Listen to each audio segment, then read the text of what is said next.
Sudarlun, tempat makan yang satu ini boleh dikatakan baru di Kabupaten Biren. Depaya Cafe Shop namanya.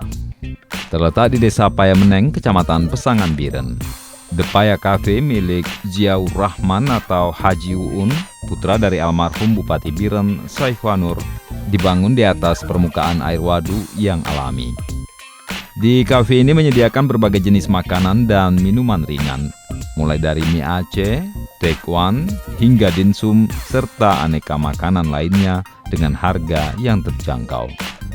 Mereka yang berkunjung ke Depaya Cafe Shop bukan hanya untuk menikmati makanan yang disediakan, namun juga berfotoria bersama teman-teman dan keluarganya dengan pemandangan permukaan air waduk serta pegunungan nan hijau di sebelah selatan waduk. Dari Biren, Ferizal Hasan, Serambion TV.